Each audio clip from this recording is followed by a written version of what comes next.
ilmu kita, bagaimana kita ikhtiar kita untuk menuntut ilmu. Dan sangat luar biasa sekali kita dengan tema ketika badai datang saat menjemputmu. Oke, Masya Allah. Alhamdulillahirrahmanirrahim, di tengah-tengah kita sudah ada Ustadz Arif Rahman Lubis ya, Masya Allah. Gimana kabarnya Ustadz? Alhamdulillah. Alhamdulillahirabbil alamin. Baik kabar ya, baik. Alhamdulillah kabar baik. Gimana keadaan kota Mas Bandung? Fajar. Lagi cerah pagi ini, tadi baru pulang olahraga pagi. Tepatnya di mana Kang Arif? Saya di Arca Manik, Mas Fajar. Arca Manik. Masya Allah. Ya, di Arca Manik. Oke. Gimana, sudah sarapan Kang Arif? Sudah tadi sama anak-anak sama istri sarapan soto. Habis olahraga sarapan soto. Mandi, nah siap-siap untuk ngisi. Masya Allah. Sudah siap Kang melihat gemuruhnya teman-teman semua nih untuk menuntut ilmu, untuk membuka lembaran kertas dan membuka pikiran kosongnya untuk menyerap ilmu dari Akang nih. Sudah siap Kang melihat mereka antusiasnya? Insya Allah.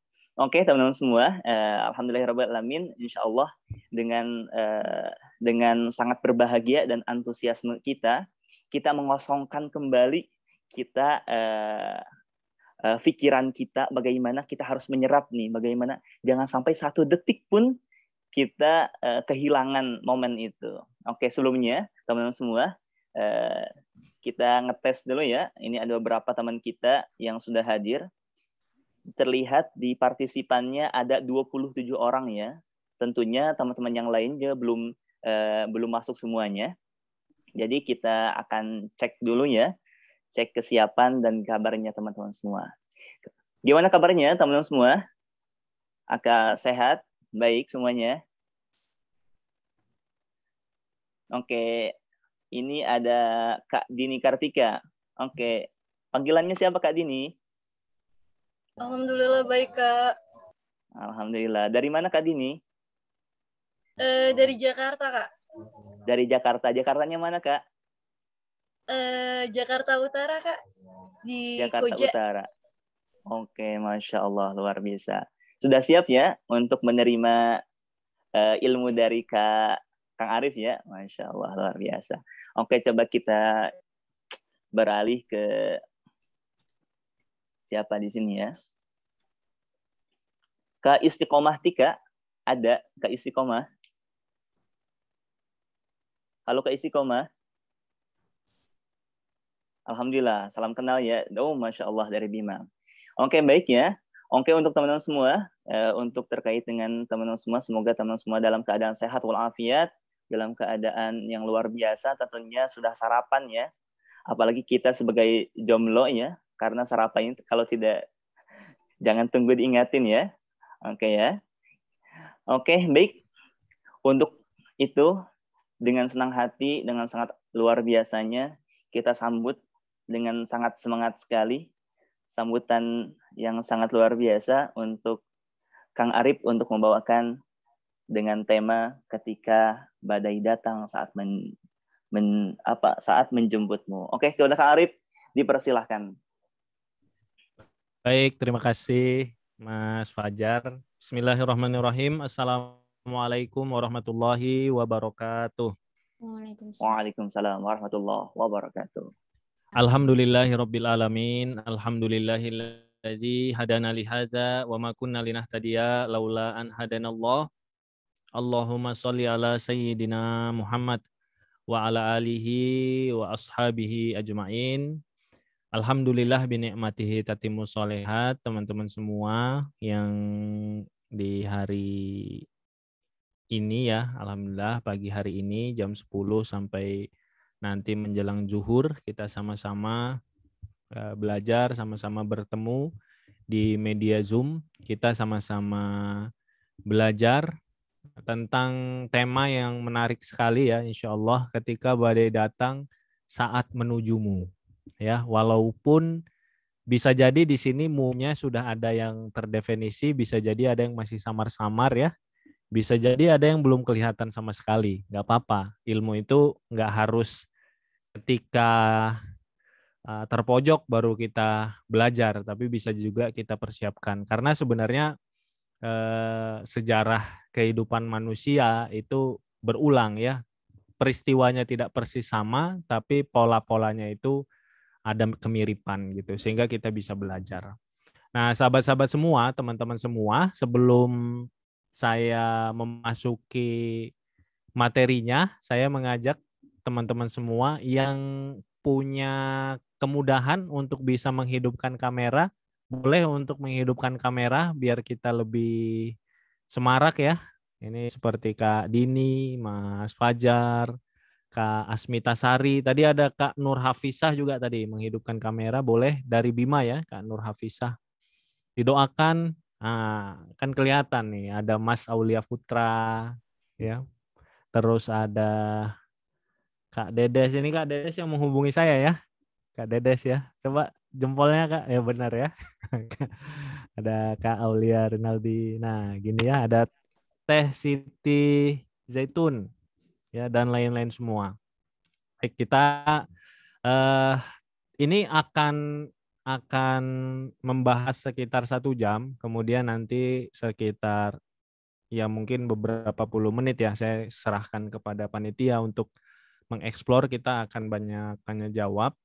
Ini adalah kesempatan teman-teman semua, baik tadi ya yang sudah berproses atau sudah terlihat siapa calonnya, kemudian sudah merasakan ternyata ada hambatan-hambatan, rintangan-rintangan atau bahasanya badai, atau juga yang memang belum menjalaninya tapi penasaran atau ingin tahu tentang ilmunya atau bagaimana cara menghadapinya. Teman-teman, temanya menarik sekali ya. Ketika badai datang saat menujumu.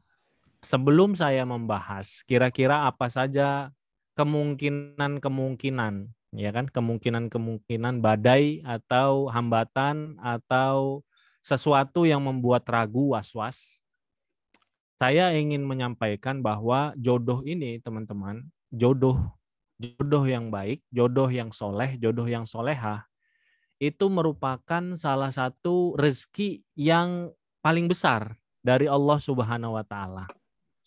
Makanya para ulama diantaranya dirangkum oleh Imam Ibnu Katsir dalam tafsir beliau yang terkenal, tafsir Ibnu Katsir, dalam menjelaskan surat Al-Baqarah ayat ke-201.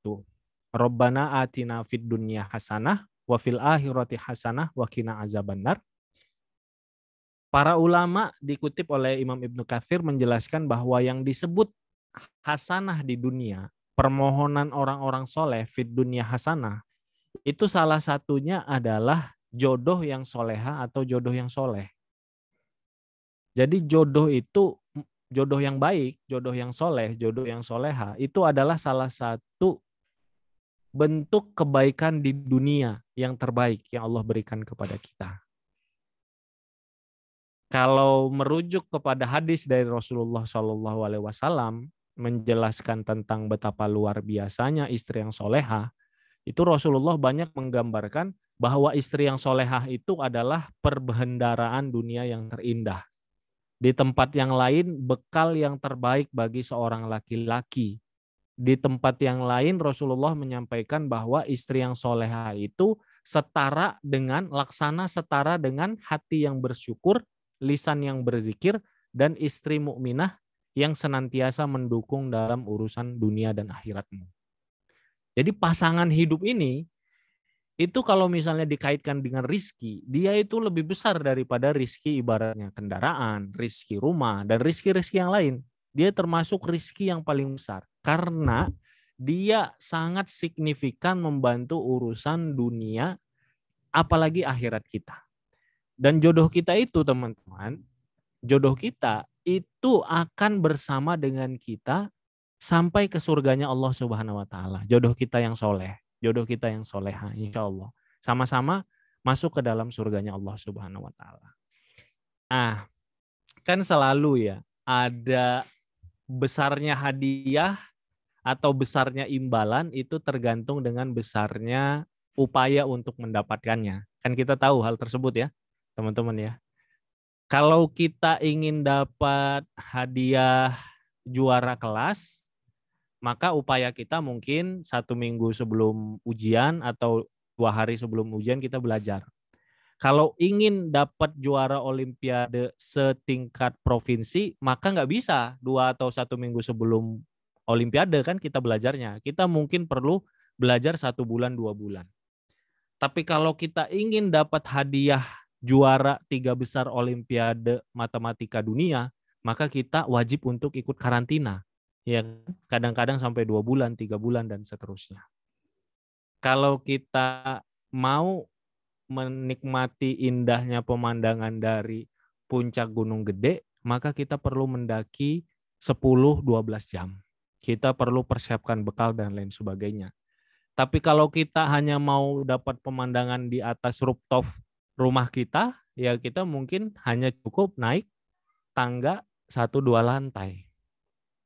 Besarnya nikmat, besarnya balasan, itu setara dengan besarnya ikhtiar dan usaha juga gitu.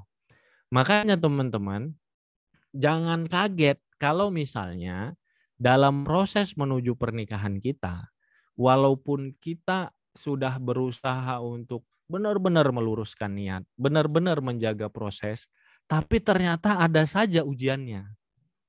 Gitu. Kenapa? Karena tadi kita berhusnuzon kepada Allah Subhanahu wa taala, jangan-jangan Allah memang ingin memberikan sesuatu yang luar biasa bagi kita. Gitu. Ingin memberikan sesuatu yang luar biasa bagi kita. Yang ikhwan jangan gampang nyerah kalau misalnya nanti ternyata ta'aruf dengan ahwat yang soleha, ahwat yang taat, ahwat yang pinter, ya, ahwat yang menyenangkan mata ketika dipandang. Ternyata dalam prosesnya ternyata ada berliku-likunya. Jangan jadi ikhwan yang cengeng dan gampang menyerah. Kenapa? Nah, kita juga mau beli mobil juga pasti beda dengan beli sepeda, kan gitu ya. Beda usahanya. Apalagi ini istri. Istri itu nggak bisa dinilai dengan sekadar mobil atau rumah dan lain sebagainya. Gitu. Yang ahwat juga sama. Ketika mendapati ternyata dalam proses ada ikhwan yang mau melamar, ternyata ada berliku-likunya. Bukan hanya dari kita, dari orang tua dan lain sebagainya, sabar dan terus berjuang. Kenapa? Karena tadi yang pertama, ya, konsepnya sesuatu yang besar, sesuatu yang luar biasa, umumnya itu proses menuju ke sananya juga kadang-kadang berliku. Gitu. Yang kedua, setan ini pasti akan berusaha untuk memberikan rasa was-was. Kita kan harus ngerti, kita ada eksternal kita, ya, eksternal kita itu namanya setan. Setan itu pasti akan memberikan rasa was-was. Setan itu bala tentaranya iblis. Dalam hadis Rasulullah disampaikan bahwa iblis di atas singgasananya, ya, di atas lautan samudra itu dapat laporan dari bala tentaranya setan. Setan yang pertama laporan dia mengajak manusia untuk durhaka kepada Allah. Yang kedua, bermaksiat kepada Allah. Yang ketiga, setan yang ketiga, dia berhasil membuat suami dan istri itu bercerai. Maka kata iblis, setan yang ketiga ini adalah, ya, setan of the month, kira-kira gitu. Setan yang terbaik bulan ini. Karena berhasil menjalankan sesuatu yang bernilai besar, ya, prestasi. Nah, bagi orang yang sudah menikah, kalau di sini ada yang sudah menikah, kita perlu tahu bahwa hubungan kita dengan istri kita itu jadi incarannya setan dan iblis untuk dipisahkan. Dan bagi yang teman-teman yang belum menikah, teman-teman juga perlu tahu bahwa setan itu menakut-nakuti untuk sesuatu yang halal dan memudah-mudahkan atau menggoda untuk sesuatu yang tidak halal. Makanya kelihatan kan di kita ini atau di mana-mana, nikah itu susah, benar nggak? Pacaran itu gampang, iya kan? Berjalan duaan itu gampang, tapi nikah itu susah. Seolah-olah nikah itu susah. Nah, dua hal ini, teman-teman, dua hal ini yang ingin saya sampaikan di awal, biar kita punya mental yang kuat ketika nanti menghadapi proses menuju pernikahan, nggak cengeng, nggak gampang nyerah ya. Aduh kayaknya ini kalau ada problem dikit kayaknya bukan jodoh saya deh kan gitu ya. Ini kalau udah ada halangan dikit mungkin ini tandanya istiqoroh saya berarti dia bukan ini. Padahal sebenarnya di mana-mana tentu saja ada halangan. Nah, kita akan membahas apa sih yang kemungkinan-kemungkinan yang menjadi halangan, kemudian bagaimana cara kita untuk menyikapinya. Tentu yang saya sampaikan ini, ya boleh ya, ada yang izin Teh Putri, izin off kamera sambil dinas. Bagi yang bisa, dipersilahkan untuk membuka kamera. Bagi yang dalam perjalanan atau dinas dan lain sebagainya, tidak mengapa. Tentu yang saya sampaikan terkait materi ini tidaklah lengkap semua ya, tapi mudah-mudahan secara umum bisa memberikan gambaran bagi teman-teman khususnya yang belum menikah, baik yang sudah berproses ataupun yang belum, tentang tantangan-tantangan yang mungkin dihadapi sehingga nggak terlalu kaget nanti ketika berproses menghadapinya. Atau kalaupun sekarang sedang mengalaminya, mudah-mudahan jadi sesuatu yang bersifat solutif. Yang pertama, nah ini sering ya, yang pertama, saat kita ragu dengannya. Ini saya rasakan, teman-teman saya rasakan, yang sudah menikah ini banyak sekali yang merasakan ini. Ya, ketika kita sudah berproses, ketika sudah ta'aruf, bahkan ketika sudah khitbah, tiba-tiba kita ini seperti laris manis gitu loh. Tiba-tiba laris manis, seperti banyak yang ingin datang gitu ya, banyak yang membuka kesempatan, membuka pintu, membuka peluang dan lain sebagainya. Ada was-was, godaan, pemikiran dari setan bisa jadi, sehingga menyebabkan ada pertanyaan, apakah memang dia yang terbaik untuk saya? Ada nggak yang pernah digoda seperti ini? Boleh dituliskan dong. Kalau ada nggak yang pernah berproses? Atau ada nggak yang ngerasakan? Sekarang jangan-jangan sudah khitbah, terus tiba-tiba mikir ya, ini bener nggak ini dia? Iya kan? Kok ini dulu ada ikhwan yang saya dambakan, kok tiba-tiba ngasih lampu hijau gitu ya, ngasih kode-kode dan lain sebagainya. Nah, ini umum ya, ini jamak terjadi, masyhur terjadi teman-teman, bahwa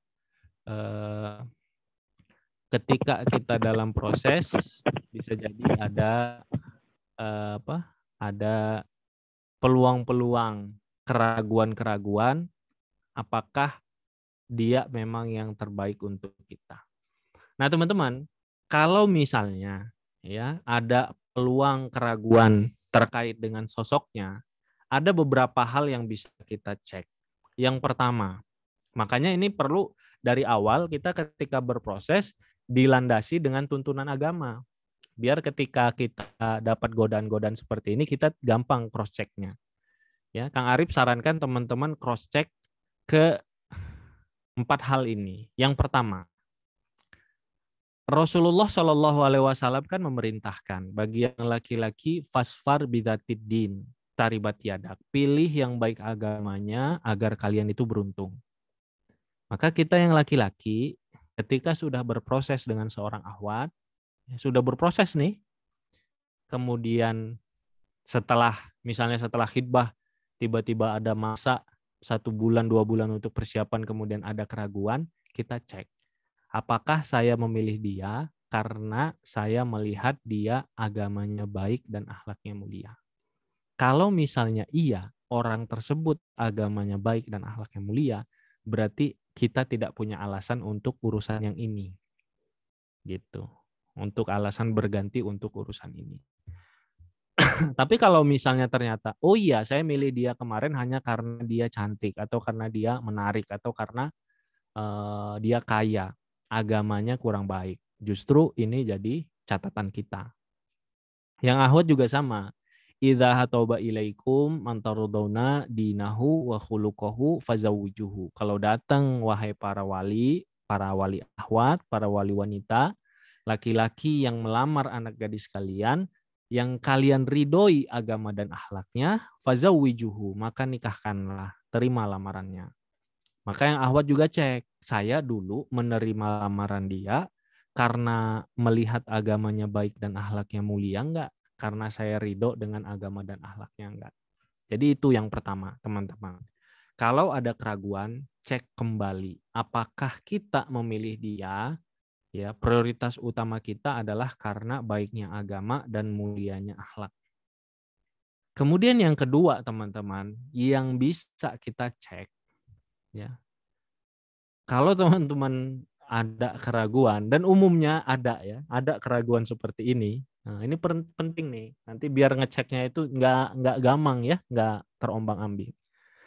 Teman-teman cek apakah selama ini saya berproses berkenalan menuju pernikahan dengan dia, itu prosesnya sesuai dengan tuntunan agama. Kalau misalnya iya, mudah.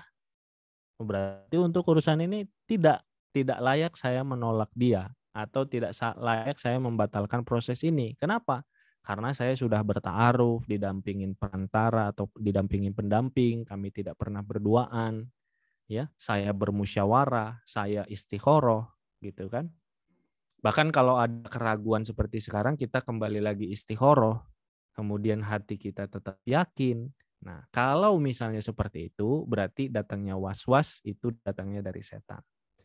Tapi kalau memang dari awal prosesnya nauzubillah ya, misalnya berdua-duaan, ya bermesra-mesraan, mendekati zina dan lain sebagainya, bisa jadi keraguan yang sekarang justru pertanda dari Allah Subhanahu wa taala agar kita bertobat, agar kita berhenti, agar kita menghentikan aktivitas-aktivitas maksiat kita, dan agar kita mensucikan diri kita.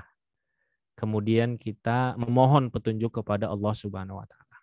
Nah, makanya dari awal teman-teman, saran dari Kang Arif, pastikan bahwa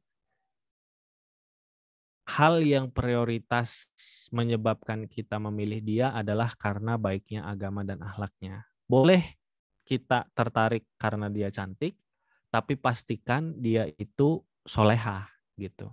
Yang jangan sampai kita tertarik karena hanya cantiknya, soleha enggaknya enggak kita perhatikan gitu. Yang paling prioritas adalah tetap agamanya baik dan akhlaknya mulia. Kemudian yang kedua, pastikan prosesnya sesuai dengan tuntunan agama. Jangan berdua-duaan, jangan bermesra-mesraan, mengenal secara mendalam, ada yang mendampingi ya. Kemudian setelah proses ta'aruf atau dalam proses itu ada seseorang yang kita percaya atau beberapa pihak yang kita percaya untuk kita musyawarah, dan jangan lupakan istikharah. Yang ketiga, kalau misalnya ada keraguan, ya pastikan atau cek bahwa memang kita dan dia sama-sama mau memperjuangkan. Kalau kita ragu, sementara kita lihat dia serius, komitmen, ya misalnya Ahwat ragu, kemudian melihat laki-lakinya serius, komitmen, ya dengan apa yang dia janjikan dia konsisten memenuhi, ya berarti sebenarnya tidak layak untuk dihentikan. Itu was-was dari setan. Tapi kalau misalnya memang yang serius hanya sisi perempuannya, kemudian ihwannya berkelit terus ya, ibaratnya ngegantung ya, janji tapi tidak pernah ada realisasi. Kadang-kadang seperti itu ya. Tunggu, saya insya Allah akan khidbah, saya butuh waktu 1 minggu. Ditunggu 1 minggu, 2 minggu. Ditunggu 2 minggu, 2 bulan. Ditunggu 2 bulan, 6 bulan. Dan seterusnya mundur. Justru itu sebagai pertanda. Ya, jangan memang prosesnya perlu untuk dihentikan. Tapi ketika dia dan teman-teman sendiri serius untuk memperjuangkan, maka kalaupun ada was-was itu hanya sekedar ujian dan bisa jadi datangnya dari setan. Dan yang terakhir, ini ya, ini selalu nih masalah yang klise dan senantiasa ada. Ya, sesoleh-solehnya calon pasangan hidup yang ahwat, sesoleh-solehnya calon pasangan hidup yang ihwan, belum tentu langsung direstui oleh orang tua. Ya, restu ini kadang-kadang agak unik. Ya, bisa jadi gampang orang tua, kan tergantung jenis orang tuanya. Bisa jadi mama nggak apa-apa soleh, yang penting mohon maaf misalnya, yang penting PNS misalnya kan seperti itu. Nah, ketemu dengan yang pengusaha, padahal dia pengusahanya sudah lumayan bagus, cabangnya sudah ada 5, tapi bisa jadi nggak mau. Saya pernah beberapa kali dulu sebelum pandemi corona ngisi ke daerah-daerah, ada beberapa daerah yang kalau anaknya pengusaha itu nggak dianggap kerja serius. Walaupun anaknya sudah punya rumah di mana-mana gitu dari hasil usahanya. Ya, sudah punya ruko dan dikontrakan dan segala macam. Tapi kalau belum PNS atau belum pegawai Pemda, itu belum serius karena nggak ada uang pensiunnya, nggak ada jaminan gaji setiap bulannya dan lain sebagainya. Nah, ini kan perlu dikondisikan yang seperti ini. Atau kadang-kadang ada ya kejadian misalnya orang Sunda nikah dengan orang Jawa, ya kan? Ada ini kan yang seperti itu ya, orang Sunda nikah dengan Jawa, wah sulit dan lain sebagainya. Nah, walaupun ahwatnya solehah, walaupun ihwannya soleh, tapi kadang-kadang ada kendala. Nah, ini selama orang tua masih bisa dinegosiasi, dikondisikan, dirayu ya, tetaplah berjuang. Kecuali orang tua memang tidak ada kemungkinan sama sekali, ya lebih baik mengalah. Dan kalau misalnya seperti itu berarti ke depannya kalau ta'aruf dari awal sudah dikasih kriteria. Saya sama siapa saja, yang penting Muslim dan bukan orang Sunda. Loh kok gitu kamu? Ini orang tua saya sudah jelas gitu statementnya. Dia sampai mati kan udah kadang-kadang kan ada yang seperti itu ya, sampai mati nggak akan mau dan ini. Daripada saya repot ke depannya harus drama dan lain sebagainya, sudah dicoba juga yang kemarin terakhir gagal, ya lebih baik toh masih banyak ahwat-ahwat yang soleh selain orang Sunda gitu, simple. Nah misalnya seperti itu. Tapi kalau sekarang kan jarang sebenarnya ya yang saklek-saklek seperti itu ya. Selama masih bisa diupayakan mendapatkan restu, diupayakan saja teman-teman. Ya tetap tadi balik lagi konsep yang pertama ya, bahwa jodoh yang soleha itu adalah anugerah yang besar dari Allah, dan kadang-kadang sesuatu yang besar itu bukan kayak beli gorengan ke depan komplek gitu loh. Upayanya itu bukan kayak ke minimarket ya, bukan seperti itu. Upayanya itu kadang-kadang perlu perjuangan, termasuk diantaranya mendapatkan restu. Nah, terkait restu nanti mungkin kalau mau digali bisa kita gali di sesi tanya jawab ya. Itu yang pertama. Badai yang pertama, badai keraguan tentang calon pasangan. Badai yang kedua yang mungkin teman-teman bisa jadi akan menghadapi adalah badai khawatir tentang diri sendiri.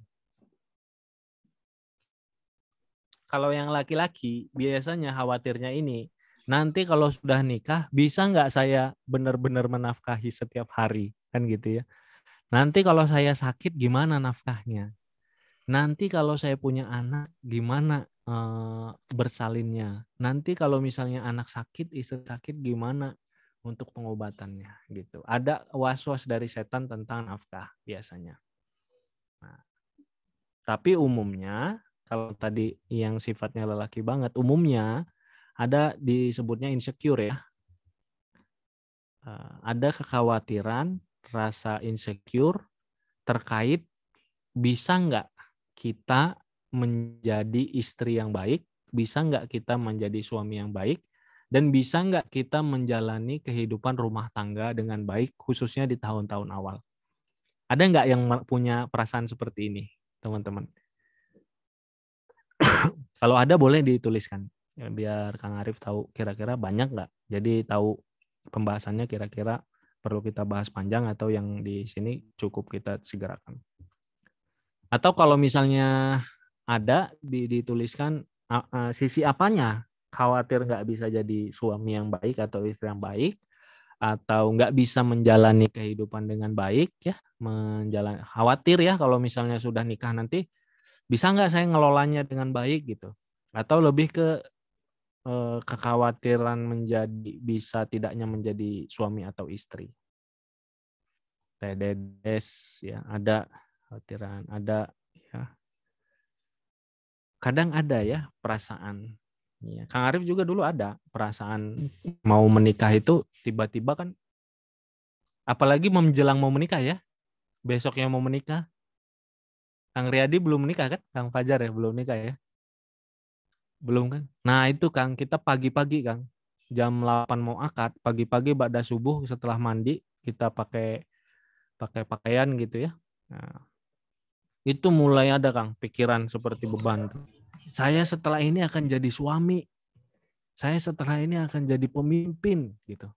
Saya setelah ini akan menjadi seseorang yang akan bertanggung jawab untuk menjaga seseorang dari api neraka. Wah, pikiran-pikiran itu banyak datang. Ya. Yang baik tentunya datang dari Allah, tapi kalau was-was berlebihan bisa jadi datangnya dari setan. Nah, teman-teman, sepertinya ini mah banyak ya, hampir semua kita merasakan khawatir ya. Laki-laki ya biasanya khawatir ekonomi juga ya, bisa nggak jadi pemimpin, bisa nggak menafkahi dan lain sebagainya tuh kita yang laki-laki. Yang perempuan, bisa nggak saya jadi istri yang baik ya, apalagi nih seperti Teh Putri ya, kita teman-teman mungkin wanita karir, sementara ibunya kita dan ibunya calon itu ibu rumah tangga, pintar masak dan lain sebagainya gitu ya. Gimana nanti saya kan gitu ya. Tanpa itu saja kita sudah khawatir kan gitu ya, apalagi ditambah dengan itu gitu. Nah, teman-teman,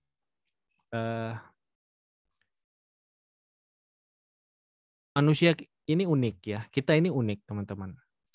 Kalau kita bisa mengelola dan menghadapi rasa kekhawatiran itu dengan baik, ini sikap mental ya, sikap mental.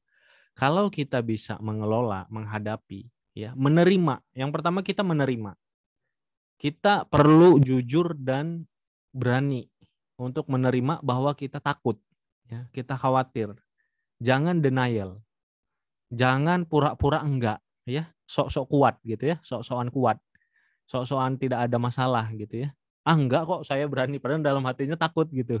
Ah enggak, saya yakin saya bisa. Nah, kalau misalnya kita merasa ragu, kita merasa khawatir, pertama akui dulu bahwa kita khawatir. Kenapa? Karena kita ini ada keunggulan kita sebagai manusia. Kita ini banyak bisa dimulai dari ketakutan. Ketakutan terhadap sesuatu yang menimpa karena kita tidak bisa. Contoh, ya, contoh. Banyak orang yang belajar berenang karena dia takut nanti tenggelam. Banyak kan yang seperti itu ya. Banyak orang yang belajar berenang karena dia takut tenggelam. Atau banyak di antara kita yang belajar karena ya mau nggak mau nanti akan perlu skill itu. Contoh misalnya, berapa banyak di antara kita yang belajar mobil, terpaksa belajar mobil karena alhamdulillah kita memang sebentar lagi akan kebeli mobil gitu. Karena memang mau kebeli mobil ya mau nggak mau kan harus belajar mobil, masa disetirin terus kan gitu ya, disetirin sama istri. Atau nikah istri punya mobil ya mau nggak mau harus bisa belajar mobil gitu. Jadi kita manusia ini selama kita jujur, selama kita berani mengakui bahwa kita itu takut dan kita itu belum bisa, itu potensi bisanya tinggi. Yang repot adalah ketika kita denial, kita menghindar, kita nggak jujur bahwa kita nggak bisa. Dan ada masalah ketika kita nggak bisa. Kan ada tuh yang seperti itu. Nikah dengan istri, istrinya punya mobil. Ada yang denial, nggak apa-apa, saya mah nggak maulah nyetir mobil dan segala macam, nggak apa. Akhirnya apa? Disetir terus sama istrinya, gitu. Tapi ketika memang dia jujur, ya saya malu lah. Masa istri saya ada mobil, kemana-mana berdua, masa yang nyetirin istri saya? Ya, di mana-mana kalau bisa suaminya yang nyetir. Saya memang belum bisa, tapi saya mau belajar untuk les mobil. Ya belajar les mobil paling 1 bulan, insya Allah juga sudah selesai. Kan gitu ya. Saya nggak bisa berenang, tapi anak-anak saya sudah les renang. Masa iya nanti anak-anak saya berenang di kolam, ada kebutuhan apa-apa diselamatkan, masa yang menyelamatkan orang lain bukan saya yang pertama kali terjun karena saya nggak bisa berenang dan lain sebagainya. Termasuk masak seperti yang tadi Teteh ya. Ya saya sekarang belum masak karena belum ada anak dan suami untuk saya masakin. Kan gitu ya. Tapi kalau kita sudah mau nikah, kita perlu ada keberanian, kejujuran, ya, dan mental positif untuk menghadapi peran kita. Masa nanti anak saya bukan saya yang masakin? Masa nanti suami saya mau makan apa? Terus-terusan 30 hari dalam 1 bulan semuanya beli di warung, kan gitu ya. Anak-anak saya belum di warung. Ketika saya nanti mau nikah, ketika sudah jelas saya mau belajar masak. Gitu. Jadi kalau sekarang belum butuh ya nggak apa-apa, belum bisa masak. Tapi nanti ketika sudah makin butuh, perlu kita belajar skill-skill ke rumah tangga. Sama ketika kita jadi suami, ada hal-hal yang sekarang mungkin nggak perlu kita miliki. Tapi nanti ketika sudah jadi suami, termasuk ya sekarang belum banyak hal yang seorang suami harusnya nanti lakukan. Dia mengajarkan anaknya agama, istrinya agama, sekarang dia belum rajin, dia harus munculkan mental itu. Kalau sekarang saya masih sendiri, saya nggak rajin agama, nanti kalau saya punya istri dan anak-anak, masa yang ngajarin ustadz, ya, yang jadi suaminya apa ustadz, gitu, yang jadi ayahnya apa ustadz, gitu kan? Yang harus mengajarkan itu adalah saya. Jadi teman-teman, kita perlu ada mental, sikap mental. Kalau ada rasa khawatir terkait dengan ilmu dan skill kita, maka teman-teman terima kekhawatiran itu, jujur dengan kekhawatiran itu, jujur kalau kita tidak bisa, dan hadapi. Ya, hadapi, jangan ditunda. Jangan ditunda-tunda karena waktunya adalah sekarang. Ya, apa saja ini peran kewajiban kita perlu tahu, perbedaan kita perlu tahu, cara mengelola perbedaan, interaksi perlu tahu, dan tentang perjuangan-perjuangan di tahun-tahun awal juga kita perlu tahu. Itu poin yang kedua, teman-teman. Ini poin yang ketiga. Nah, ini biasanya sering sekali. Kalau teman-teman yang sekarang mungkin belum terlalu merasakan, tapi ini perlu untuk disimak karena nanti hampir semua orang akan merasakan badai di sisi ini. Ya, nikah itu sebenarnya mudah, tapi di mana-mana sebenarnya, bukan di Indonesia saja ya, di mana-mana saja di dunia Islam nikah itu jadinya sesuatu yang ribet dan berat. Kenapa? Karena kitanya sendiri yang memang ribet. Ya, kita dan keluarga kita dan keluarga calon kita ribet gitu. Nah, biasanya di mana problemnya? Problemnya yang pertama dikaitannya dengan mahar. Yang kedua dikaitannya dengan walimah. Dan kalau lebih spesifik lagi kaitannya dengan walimah. Bener kan? Banyak orang yang susah nikah atau nikahnya ditunda-tunda karena belum cukup tabungannya untuk walimah. Padahal walimah itu hanya 1 hari. Bener gak? Walimah itu 1 hari. Teman-teman kalau nikah umur 25 tahun, meninggal umur 65 tahun, itu nikahnya itu 40 tahun. 40 kali 365 hari. Dibandingkan berapa itu? 1.400. Berarti 14.000 hari, 28.000 hari. Berapa itu? Coba ya. Saya pengen ngitung juga ya. 365 hari kali 400 kali 40 tahun kali 365 hari. 14.000 hari. 14.600 hari dibandingkan 1 hari. Tapi umumnya, bukan umumnya ya, sebagian orang mempersiapkan kalau namanya nikah itu mempersiapkan yang 1 hari, termasuk uangnya. Benar nggak? Uangnya itu untuk mempersiapkan yang 1 hari. Padahal kalau kita kaji nih, kalau kita kaji dari sisi agama, yang pertama ya, kaitan dengan mahar. Mahar itu yang ahwat, ini banyak yang ahwat ya. Mahar itu konsepnya, ahwat itu memudahkan. Ihwan itu memuliakan. Ya, ihwannya juga karena ahwatnya memudahkan, jangan juga memuliakan. Ini konsepnya dari mana nih?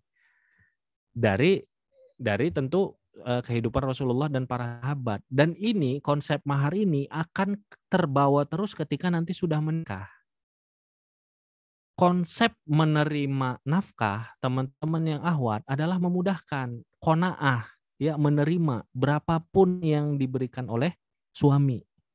Tapi suami memberikan nafkah berusaha yang terbaik sesuai kemampuannya dia. Gitu. Jangan dibalik. Suami mampu ngasih nafkah 20 juta, ngasihnya cuma 2 juta. Istri dikasih misalnya 10 juta, mintanya 200 juta. Jadi kebalik gitu. Justru seorang istri, dia qanaah. Kan kalau kaitan nafkah kan qanaah ya prinsipnya. Seorang wanita dia qanaah. Menerima berapa yang diberikan suami ketika memang dia lihat suaminya sudah berikhtiar yang terbaik. Dan memang secara kebutuhan mendasar itu mencukupi. Memang sanggupnya suami seperti itu. Tapi suami, dia juga jangan itu jadi alasan untuk malas. Nggak mau bekerja, nggak mau berusaha. Dia terkait dengan nafkah ini memberikan yang terbaik. Nah, konsep itu teman-teman, konsep nafkah itu sudah dimulai dari mahar. Mahar Rasulullah menyampaikan bahwa wanita yang paling berkah adalah yang paling mudah maharnya. Bukan yang paling murah ya, yang paling mudah. Mudah itu maksudnya gimana? Kalau saya punya uang 1 miliar, ngasih mahar 100 juta mudah. Gitu maksudnya. Kalau saya punya uang 1 triliun, ngasih mahar 10 miliar itu mudah. Bener nggak? Tapi kalau saya punyanya cuma 10 juta, ngasih mahar 10 juta itu susah. Karena habis uangnya cuma untuk mahar gitu loh. Jadi mudah itu bukan tergantung berapa jumlahnya, tapi berapa kemampuannya dari si suami tersebut, dari si calon suaminya. Jadi teman-teman yang ahwat memudahkan. Suaminya kaya, alhamdulillah, mudah bagi dia ngasih mahar emas 20 gram, ya kan? Senilai mungkin 20 gram 18 juta, mudah. Tapi kalau suaminya sanggupnya misalnya emasnya 1 gram, 2 gram, memang kesanggupannya seperti itu, ya mungkin seperti itu, memudahkan. Suami juga maharnya sesuai dengan kemampuan. Bahkan ya, kalau kaitan dengan mahar nanti ya kita bahas ya. Kalau kaitan dengan mahar sebenarnya di kita terbalik juga. Sebenarnya kalau di zaman Rasul dan para sahabat, yang nilainya lebih besar itu mahar atau biaya walimah, teman-teman. Coba dituliskan. Mahar atau biaya walimah. Kalau di zaman Rasul dan para sahabat, yang lebih besar nilainya mahar atau biaya walimah. Kalau di kita kan jelas ya, biaya walimah ya. Maharnya seperangkat alat sholat, ya kan? Alat sholatnya juga cuma mukena, sajadah, ya kan? Alat sholat berapa sih paling ya? Paling 1 juta kan gitu ya. Tapi walimahnya itu ratusan juta. Mahar, benar mahar. Ya, kita bahas ya teman-teman ya mahar. Rasul segitu-gitunya maharnya rata-rata itu 400 dirham. Ya, dalam teman-teman cari dalam sirah kitab-kitab sirah dari Syekh Mubarpuri, Syekh Al-Buti, Sirah Ibnu Hisam, rata-rata mahar Rasulullah itu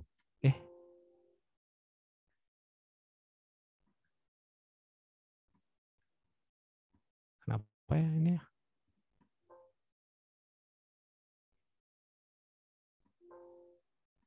Maaf ya. Nah, rata-rata mahar Rasulullah SAW itu adalah 400 dirham. Kecuali dengan Ibunda Khadijah. Ibunda Khadijah itu 20 unta. Ada yang mengatakan unta betina, ada yang mengatakan unta merah, ada yang mengatakan unta muda. Nah, di sini kan kalau Yayasan Pecinta Anak Yatim pernah mengadakan ini nggak kurban ke Palestina atau di Timur Tengah. Biasanya kan kalau misalnya ada lembaga yang seperti itu, harga unta kan mungkin 25 sampai 30 juta ya. Jadi kalaupun nggak versi yang unta merah, kalau unta merah itu lebih mahal lagi. Unta merah itu mungkin kayak Pajero lah. Jadi Rasul ngasih 20 Pajero gitu dulu ke Ibunda Khadijah. Tapi sesuai juga, Ibunda Khadijah itu wanita yang paling kaya se-Mekah. Kayaknya kebangetan, kaya banget gitu. Tapi jangan ngambil yang Ibunda Khadijah, nanti pusing yang laki-laki kan gitu ya. Karena untuk istri yang lain semua pun kita akan pusing umumnya. Rasul itu rata-rata maharnya itu 400 dirham. Nah, dirham kalau kita penjelasan dari Ustaz Ahmad Sarwat, ya dirham itu 1/10 dinar. dirham itu berbeda-beda, ya berbeda-beda. Tapi kalau dinar itu sama, 4,25 gram emas, ya kan? Nah, emas itu kan sekarang 970-an ribu kan ya. Nah, ini kan biasanya emak-emak dan teteh-teteh yang tahu emas kan. Emas berapa teh? Ya kan segitu ya, 975 ribu kan, sekitar segitu ya. Jadi kalau 4,25 kira-kira ya kita anggap aja lah 4 juta, ya kan? Satu dinar itu kan 4 juta. Satu dirham itu 400 ribu. Nah, kalau versi yang satu dirham itu berarti 400 ribu kali 400 dinar itu 160 juta. Masih pusing juga kan kita ya, Mas Fajar ya. Rata-rata maharnya Rasul 160 juta, ya kan? 400 dirham kali 400 ribu, ya kan? Kalau 1/10 dinar, 1 dinar 4 juta, 1/10-nya 400 ribu kali 400. Berarti kan 160 juta ya. Kalau kita ambil di dirhamnya Antam, kalau teman-teman cek Antam itu sekitar 95 ribu satu dirhamnya Antam. Berarti 95 ribu, kalau 100 ribu kan kali 400 dirham itu 40 juta ya. 95 ribu kira-kira angkanya 38 juta. Itu juga masih agak berat kan?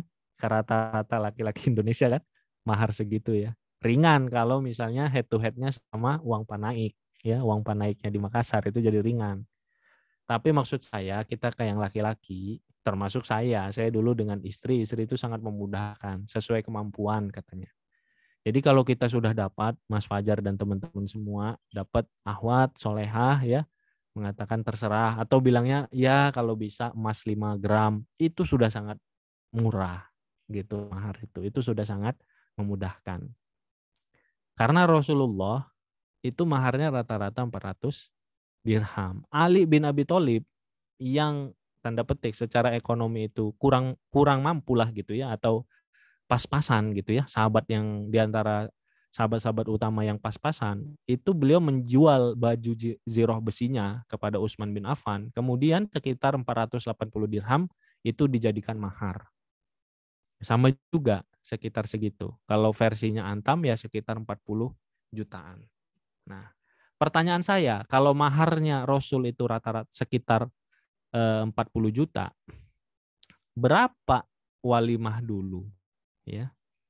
Walimah dulu, itu kan kita sering paling hafal ini ya, hadis Rasulullah kepada Abdurrahman bin Auf ya, adakan walimah walaupun dengan seekor kambing, ya kan? Teman-teman tahu nggak itu hadisnya kepada siapa? Kepada siapa? Abdurrahman bin Auf.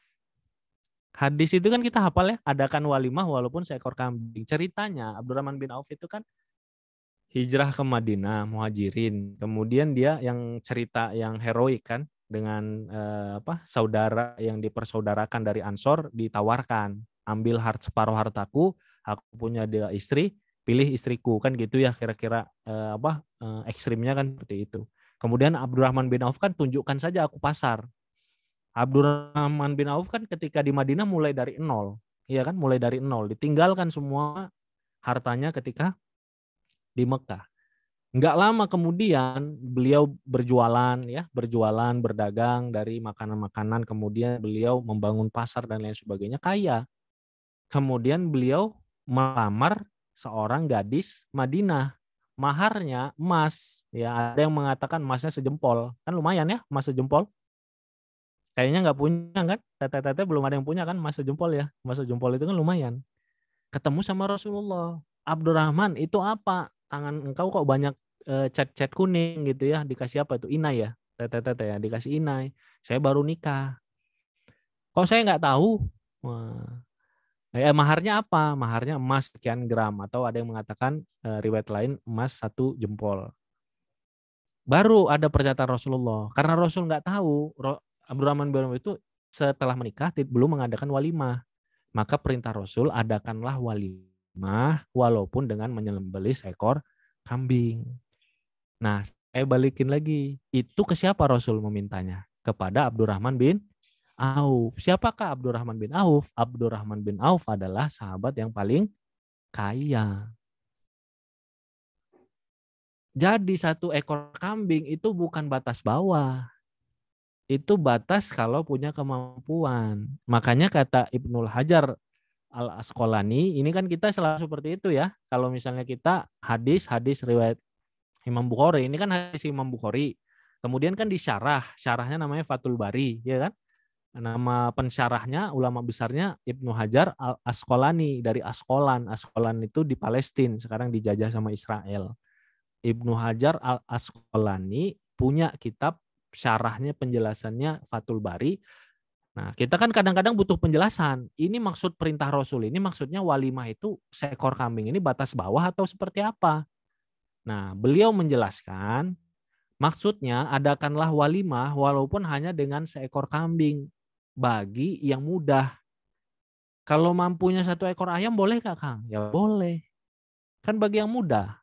Buktinya apa? Boleh ayam. Rasul dulu pernah ketika menikah dengan Bunda Sofiyah binti Huyai al-Akhtab radhiyallahu anha, kan itu nikahnya itu perjalanan pulang dari Khaybar.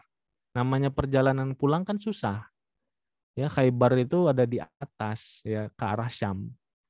Namanya dalam musafir zaman dulu kan susah.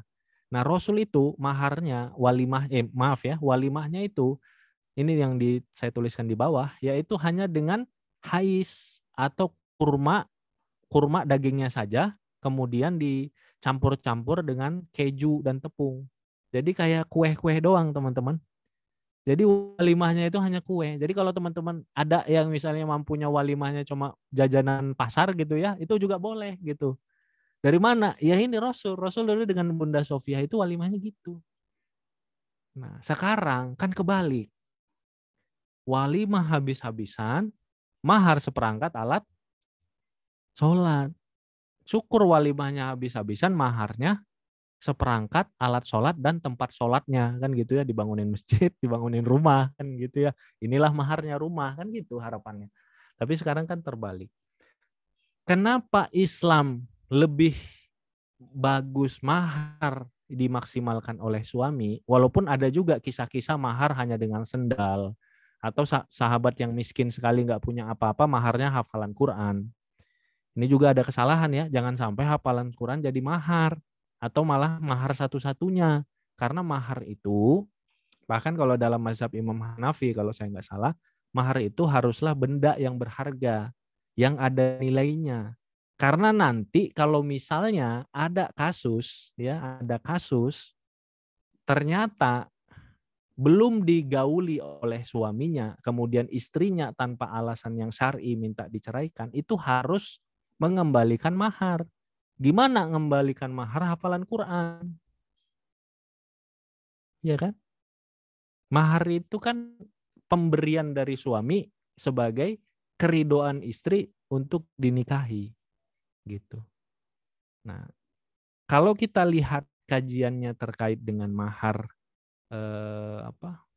hafalan Quran, itu adalah seorang sahabiah menawarkan diri kepada Rasul untuk dinikahi, Rasul tidak mau. Kemudian ada sahabat yang mau menikahi tapi sahabatnya sangat miskin. Disuruh Rasul pulang ke rumah, ngambil yang berharga nggak ada sama sekali. Kata sahabat ini, saya punya sarung yang saya pakai, tapi kalau dikasih sarung itu terbuka auratnya. Kata Rasul nggak bisa. Terus kata yang istrinya, calon istrinya, saya aja ngasih ke dia. Ini baju luaran gamis saya kasih ke dia, saya hibahkan nanti untuk mahar. Jadi mahar itu boleh kita dikasih sama teman kita atau saudara kita, dikasih apa, kemudian kita jadikan mahar, boleh. Dihadiahkan, kemudian hadiah itu jadi mahar juga boleh. Kemudian kata Rasul, kalau kamu berikan baju luaran gamis kamu, nanti tersingkap juga auratmu. Ada enggak ayat-ayat Al-Quran yang sudah kamu hafal? Ada, wahai Rasulullah. Kalau gitu, ajarkan kepada dia maharnya, engkau mengajarkan itu. Ada sebagian yang ulama mengatakan bahwa maksud Rasul adalah dengan dia mengajarkan, dia tidak dibayar. Nah, kira-kira biaya pembayarannya itulah sebagai maharnya. Nah, sekarang kan biar keren, kadang-kadang maharnya justru ngasih hafalan kan gitu ya. Kasihan banget kan istrinya. Bener, kasihan. Nggak mengajarkan hafalan memang sudah jadi kewajiban suami nanti kalau sudah nikah. Nggak usah dijadiin mahar gitu. Kalau itu mau dijadikan hadiah, boleh. Jadi maharnya apa? Mahar saya satu mobil, satu rumah, dan emas 1 kilogram. Wah, itu kan silahkan. Plus hafalan surat Al-Baqarah sebagai hadiah. Itu bagus tuh. Jangan maharnya hafalan surat Al-Ikhlas. Kan gitu kan. Istrinya nggak dapat apa-apa.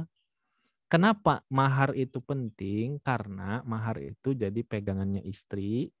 Termasuk juga kalau para ulama nanti ke depan, istri nanti bisa membantu suami dengan mahar itu kalau misalnya kondisi keuangannya kurang baik gitu. Jadi banyaklah kegunaannya. Nah, teman-teman, balik lagi ke pembahasan kita ya terkait dengan ini. Mahar dan walimah kuncinya adalah disesuai dengan kemampuan. Kenapa ini penting? Nah, karena memang umumnya pernikahan ini akan ada drama-drama di sini ya. Bukan dari kitanya saja, kadang-kadang dari orang tua. Yang perlu tadi konsep disampaikan bahwa walimah itu hanya 1 hari. Walaupun pembenarannya akan banyak, kan pasti pembenarannya banyak ya. Saya inginlah dalam 1 hari saya akan menjadi seperti putri. Inginlah saya dalam pasti ada seperti itu ya. Pasti ada keinginan-keinginan seperti itu, wajar. Tinggal lagi kita kembalikan ke kemampuan diri kita. Kalau diri kita memang ada uangnya, ya silahkan. Itu pun tetap nanti harus mengundang anak yatim, ya, jangan bermewah-mewahan dan lain sebagainya. Tetap kita kaji. Nah, jangan sampai kita memaksakan, kemudian setelah itu kontraknya di gang jauh, ya, masuk ke dalam gitu kan. Ya, tinggalnya di mana? Di dalam gang, jalannya 3 kilometer ke dalam gitu. Tapi pas walimahnya di gedung gitu kan. Walimah di gedung, tinggalnya di masjid gitu karena nggak punya uang untuk ngontrak gitu. Jadi kebalik-balik gitu. Mending walimahnya di masjid, di selasar masjid ya, pakai tenda dan lain sebagainya, tapi tinggalnya di gedung. Ya, lebih baik kita sesuai kemampuan, prinsipnya gitu ya, sesuai kemampuan. Kenapa? Karena kemampuan kita mengelola badai-badai tadi ya, perbedaan pendapat termasuk dengan orang tua dan mertua dalam urusan walimah, itu akan menunjukkan kedewasaan kita untuk mengelola keuangan nanti ketika kita sudah menikah. Gitu. Jadi teman-teman ini cukup penting karena banyak sekali.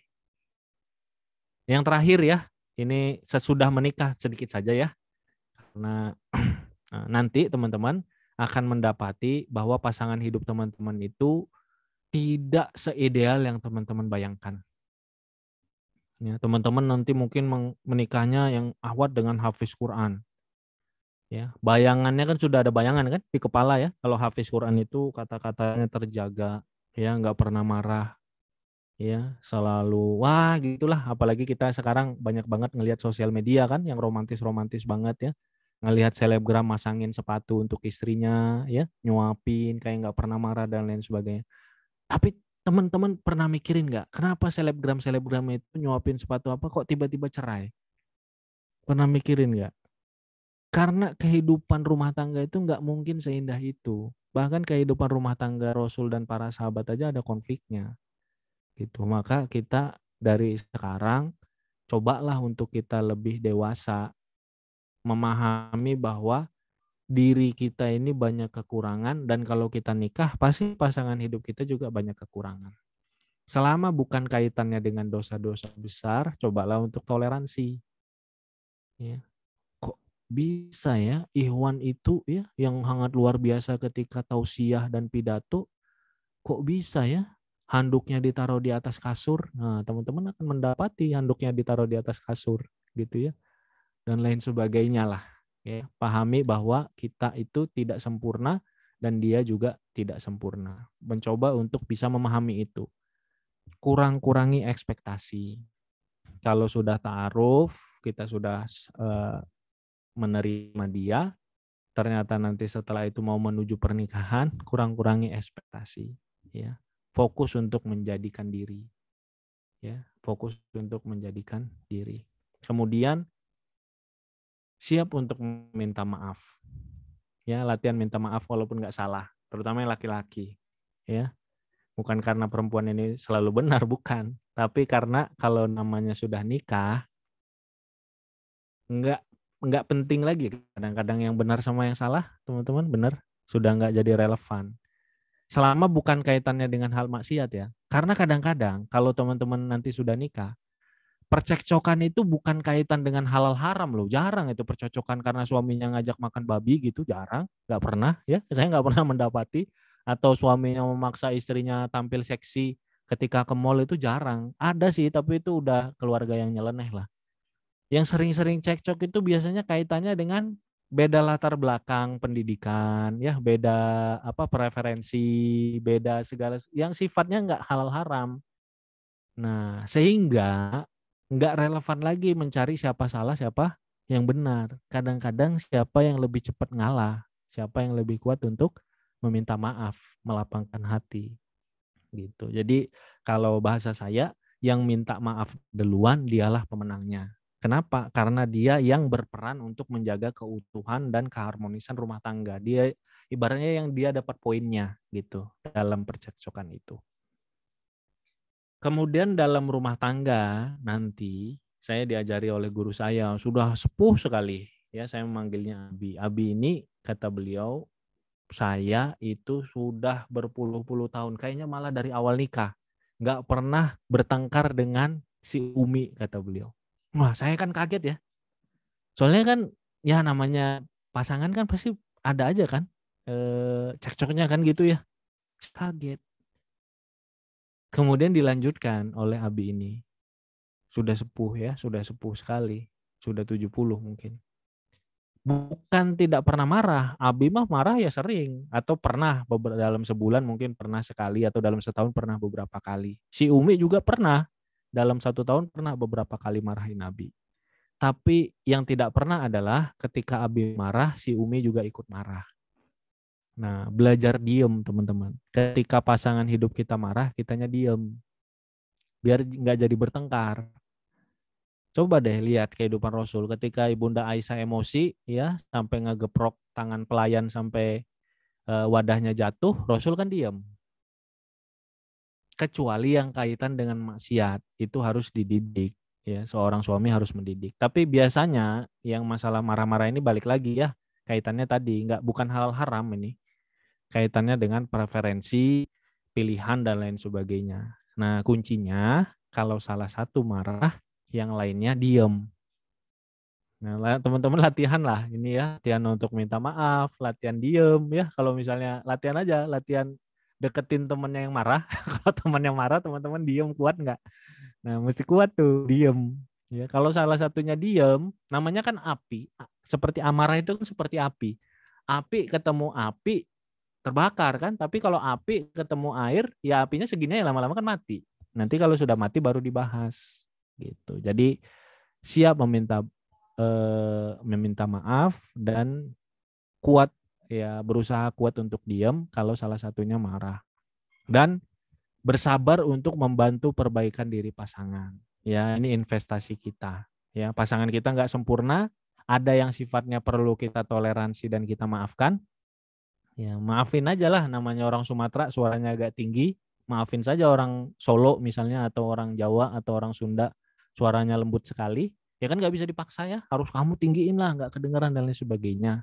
Tapi ada hal-hal yang memang perlu untuk diperbaiki.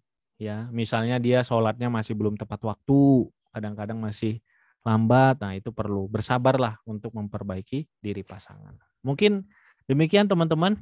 Nah, mudah-mudahan dari pembahasan ini tadi ya, ketika ragu dengannya, ketika ragu dengan diri sendiri apakah bisa menjadi suami dan istri yang baik, bisa mengelola rumah tangga dengan baik, ketika mendapati badai terkait dengan walimah yang biayanya ternyata besar, dan ekspektasi-ekspektasi orang-orang di sekitar kita ternyata besar, dan yang terakhir ketika nanti kita di awal-awal pernikahan kita mendapati dirinya tidak sempurna, teman-teman mudah-mudahan dengan pembahasan ini minimal punya pengetahuan dan mudah-mudahan bisa lebih tenang ke depan dalam menghadapi, kalaupun misalnya nanti menghadapi berbagai ujian atau badai dalam menuju pernikahan. Demikian saya kembalikan kepada Mas Fajar. Mohon maaf kalau ada kekurangan. Terima kasih. Saya kembalikan kepada Mas Fajar. Oke, Masya Allah, luar biasa ya. Dengan sebegitunya ternyata ketika badai datang saat menujumu itu benar-benar harus kita jalankan dengan luar biasa. Karena tadi di awal Ustadz pernah bilang ya, sesuatu hal yang luar biasa itu biasanya jalannya juga luar biasa. Ketika tadi sebagai salah satu contoh menjadikan jika seandainya kita pengen view-nya lebih bagus, ya, pandangannya lebih bagus, ketika di kaki gunung di gunung tertinggi, di contohnya di Gunung Gede dengan view-nya di rooftop tentunya berbeda. Karena sesuatu hal yang luar biasa itu biasanya jalannya juga luar biasa.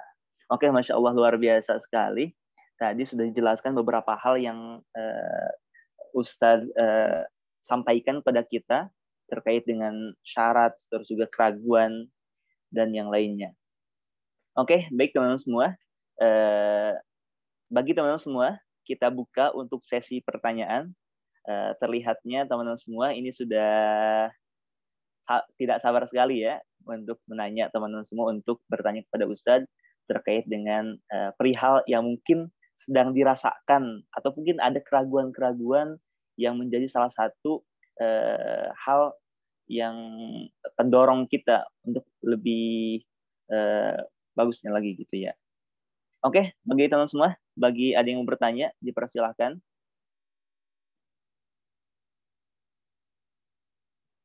Ada yang ingin bertanya? Oke, sambil mereview kembali pertanyaan-pertanyaannya. Mungkin Ustadz juga ini ada. Oke, sebentar ada.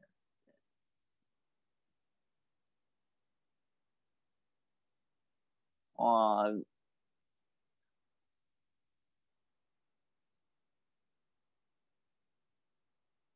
dan juga saya lihat tadi di SG-nya Ustadz ya, SG-nya Ustadz. Ustadz ini ada promo untuk e-book ya, Ustadz. E-booknya boleh diperkenalkan, Ustadz. E-booknya e-book apa Oh aja? iya, saya maaf saya lupa. Teman-teman, bagi yang ingin mendapatkan e-book saya ada e-book perdana. Sebentar ya, saya tunjukkan aja sedikit. Oke, E-book. baik, silakan. Saya biasanya kan menulis buku ya, Kang ya. Nah, di awal tahun ini saya menulis e-book, judulnya itu Menghadapi Insecure Perihal Jodoh.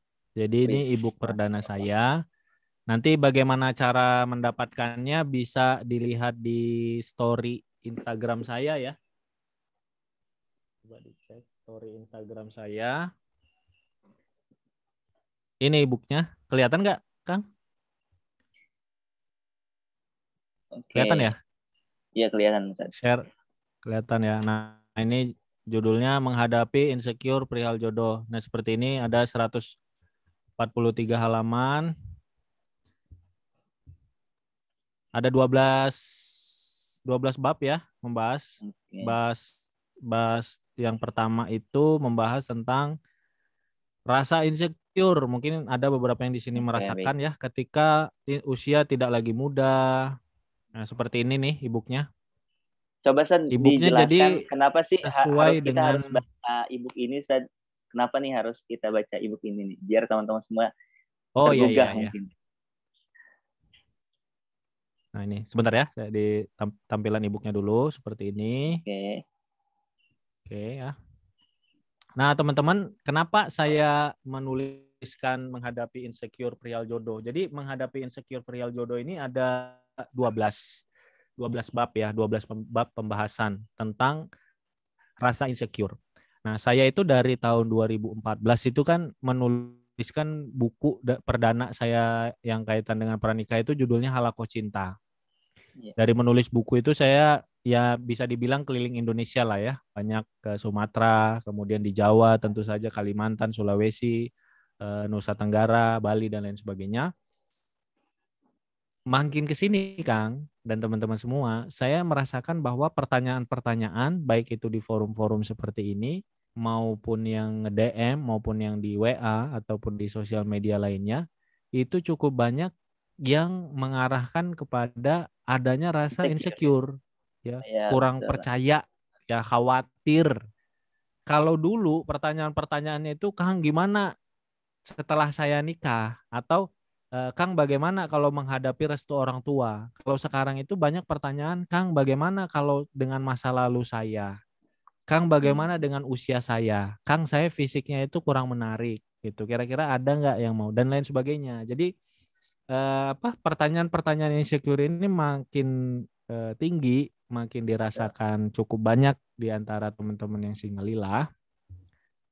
Sehingga saya merasa sepertinya butuh ada sebuah e-book yang dituliskan untuk membahas hal ini. Jadi bagi teman-teman yang belum menikah, kemudian teman-teman ada merasakan satu atau beberapa di antara rasa insecure ya, karena merasa usianya udah nggak muda, kemudian Betul, punya betul masa lalu ada. yang kelam, kemudian khawatir nanti, tadi kita bahas juga ya, nanti nggak bisa menjadi istri yang baik, khawatir nggak bisa diterima oleh mertua, yang laki-laki khawatir belum mapan secara ekonomi, kemudian khawatir nanti setelah nikah jadi terbelenggu, nggak bisa lagi punya kebebasan, waktu me time dan lain sebagainya.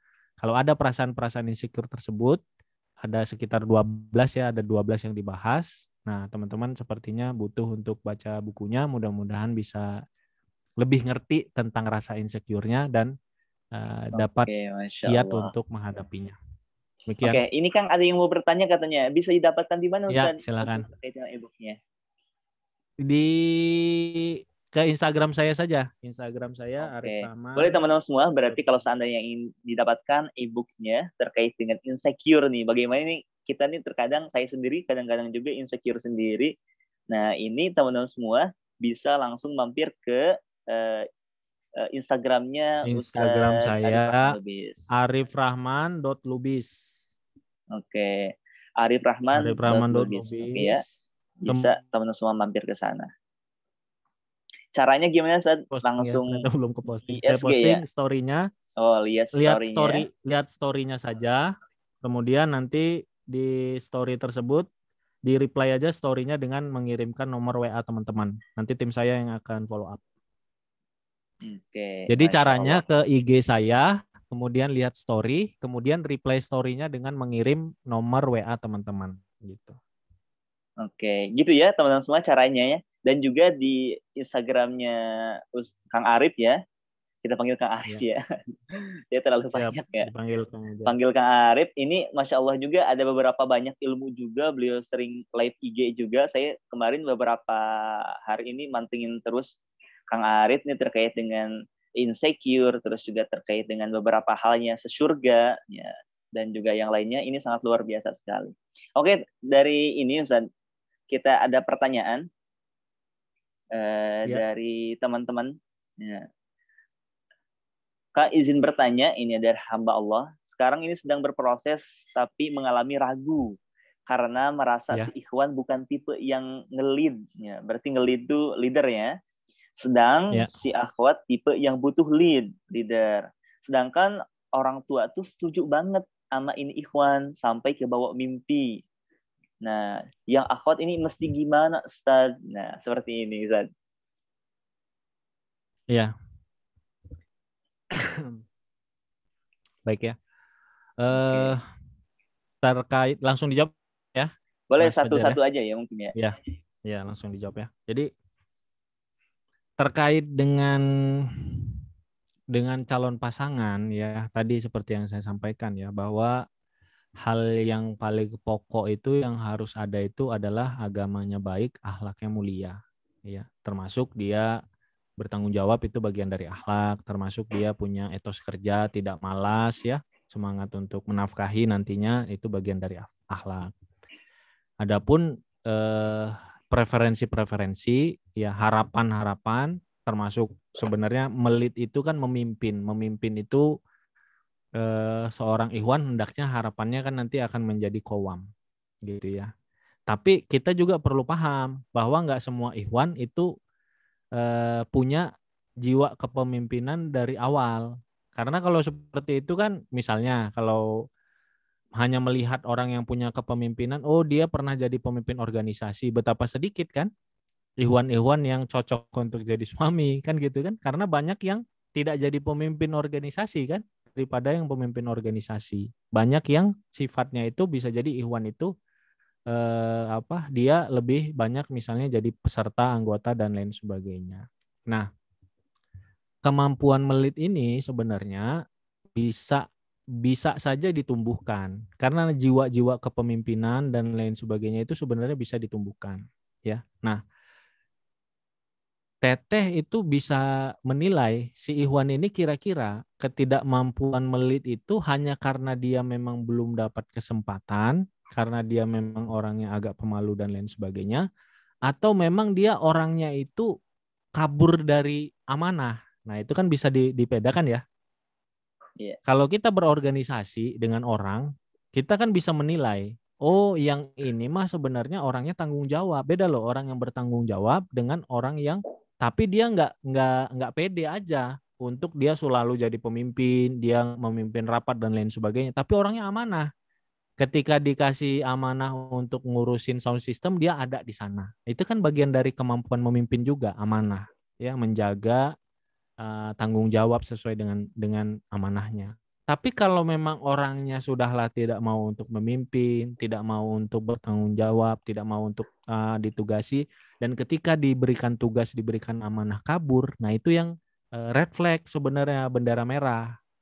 Ya, yang benar-benar bendera merah itu adalah ketika di pergaulan di organisasi dengan teman-temannya, kita selalu mendapatkan informasi bahwa kalau tugas bersama dia kabur, ada aja alasannya. Kalau komunitas dia kabur dan lain sebagainya. Jadi kalau bagi saya sih sebenarnya nggak semua laki-laki itu dari awal menonjol sisi kepemimpinannya.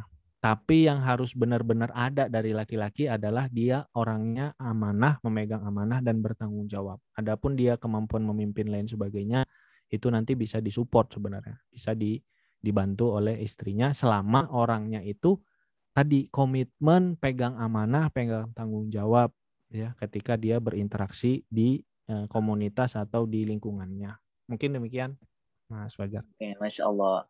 Jadi memang itu oke.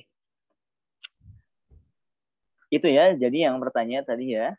Jadi bahwasanya semoga menjawab keraguan-keraguannya ya, bahwasanya tidak semua laki-laki memang punya kepemimpinan yang baik, mungkin punya story yang baik ya. Tapi insya Allah mungkin jika seandainya tadi katakan Ustadz, terkadang setelahnya itu punya amanah, terkadang kepemimpinannya itu bertambah atau meningkat ya.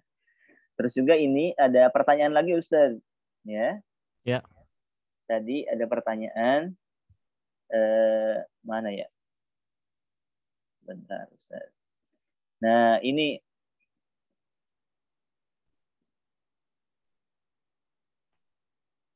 aduh, sebentar.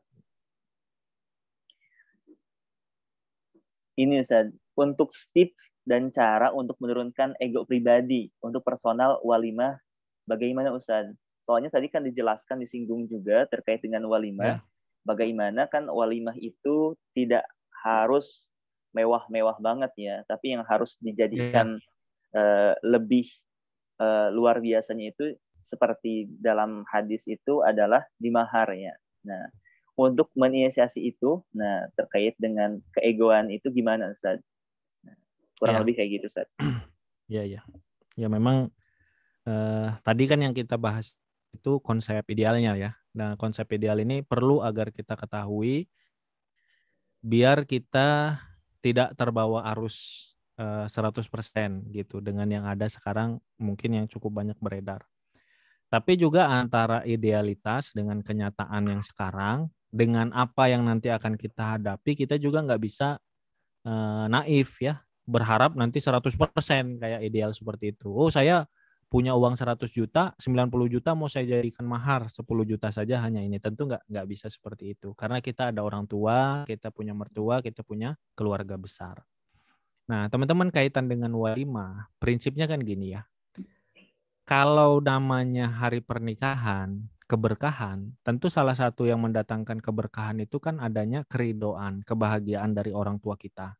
Keridoan dari orang tua calon kita. Kan gitu ya. Semua orang tua kita, ayah kita, ibu kita, ayah calon mertua kita, calon ayah mertua kita, calon ibu mertua kita, dan keluarga besar kita semua, keluarga besar calon pasangan kita juga itu semuanya ridho bahagia. Kan gitu ya. Dan kadang-kadang memang ada orang tua, ya seperti saya ya, ibu saya itu misalnya tokoh masyarakat gitu. Yang kalau misalnya ngundangnya cuma 100 orang itu, yang marah itu bisa 500 orang gitu. Kalau nggak diundang yang 500-nya lagi. Kenapa? Karena semuanya merasa dekat dan lain sebagainya. Nah, kan tinggal bagaimana menyiasatinya, iya kan? Nah, jadi antara keinginan dengan kesanggupan, keinginan itu apa? Disesuaikan dengan kesanggupan. Dan kalaupun kita ingin mengejar kepada keinginan, kita mesti tegas kasih batasan waktu. Contoh gini, orang tua dan calon mertua ingin agar misalnya bisa lah minimal kayaknya ibu itu tokoh masyarakat, bapak tokoh masyarakat, calon mertua juga ini kalau bisa semuanya diundang, undangannya 2.000. Nah, kalau 2.000 itu misalnya keluarnya angkanya misalnya 100 juta. Sementara kita tabungan kita, kemudian tabungan calon istri itu digabung-gabung itu hanya ada 50 juta. Ya kan? Nah, paling ideal kan sebenarnya adanya 50 juta. Udah aja sekarang diadakan yang 50 juta ini bisa sanggupnya berapa kan gitu ya. Nanti tinggal disisir siapa yang paling prioritas. Idealnya kan gitu. Tapi terkadang nggak bisa sesimpel itu. Kadang-kadang tadi balik lagi ke yang konsep awal, kadang-kadang perlu berjuang. Nah, bisa jadi kita sebutkan, saya ikhtiar deh, kasih saya 3 bulan untuk saya ikhtiar mengumpulkan uang lagi dari tabungan dan lain sebagainya. Yang jelas bukan hutang, yang jelas bukan beban untuk setelah saya nikah. Nah, nanti terkumpulnya berapa? Kalau terkumpul tambahan 20 juta, ya tambahan 20 juta. Kira-kira gitu. Jadi balik lagi, antara keinginan dengan nanti realita yang akan menjembataninya adalah kesanggupan.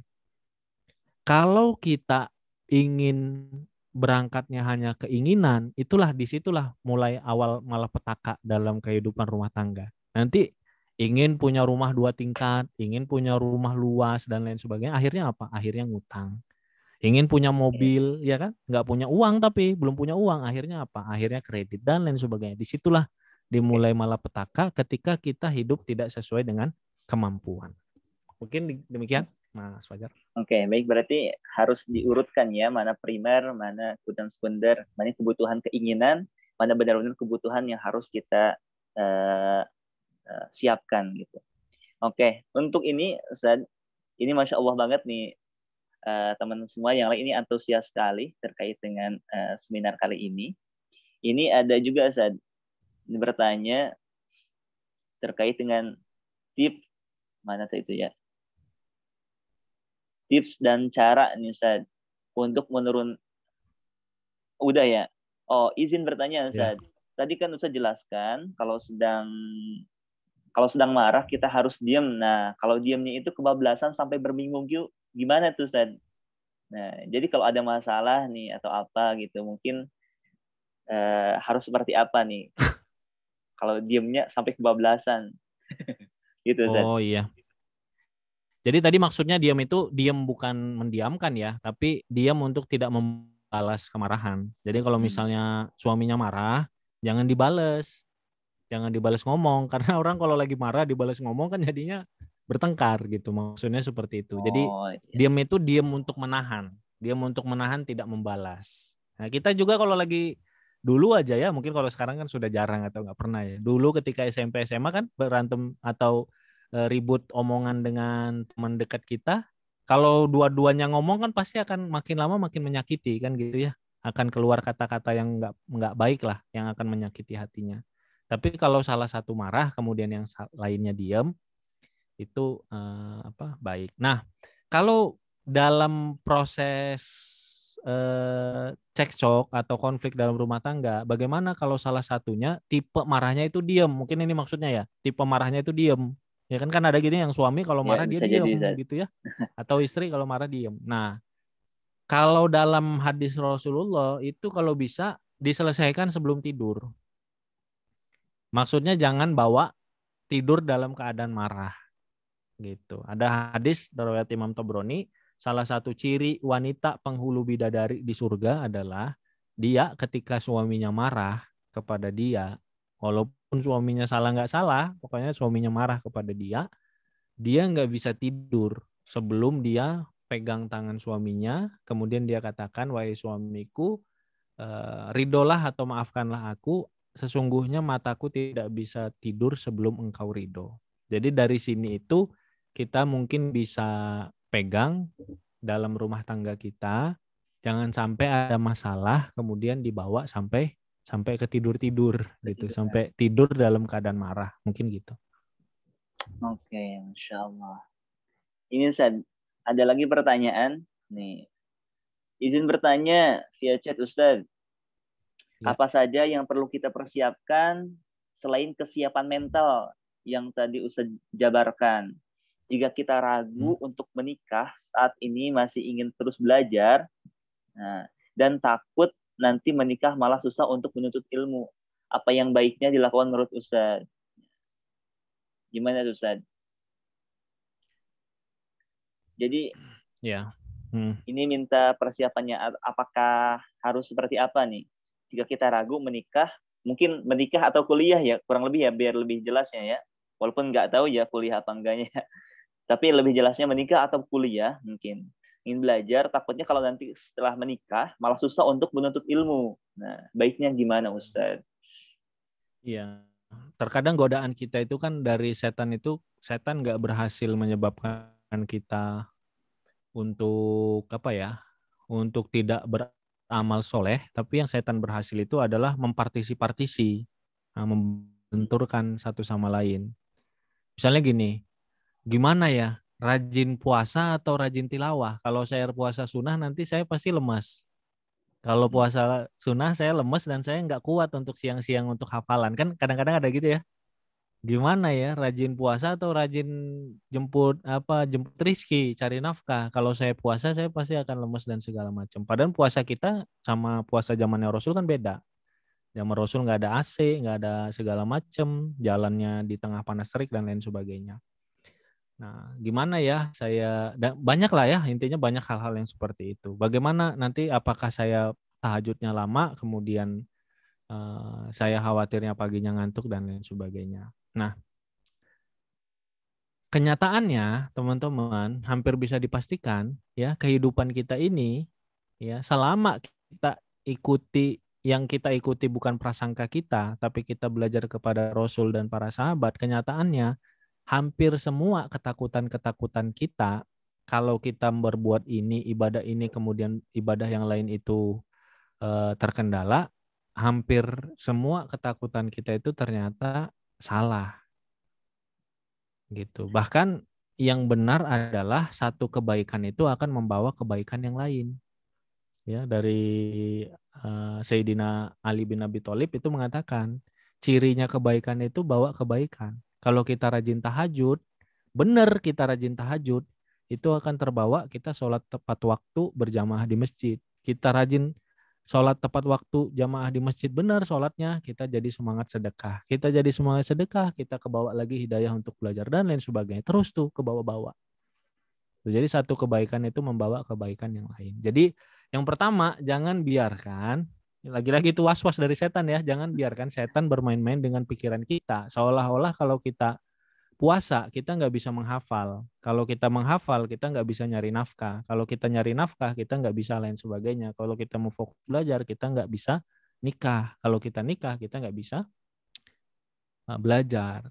Ya, Imam Nawawi ketika ditanya, kenapa nggak mau nikah? Ya benar kata beliau, saya sibuk banget. Ketika saya takut kalau misalnya saya nikah, saya akan keganggu belajar. Kenapa teman-teman sampai berkata seperti itu? Apakah sama seperti kita? Tentu tidak. Imam Nawawi itu diriwayatkan, ya, hampir nggak pernah sahabat-sahabatnya melihat beliau itu tidur dalam kondisi punggungnya itu menyentuh lantai. Tidurnya itu duduk. Jadi baca ketiduran, nulis ketiduran, berpikir ketiduran. Kita sampai segitu nggak sehingga mengatakan kita susah untuk nikah?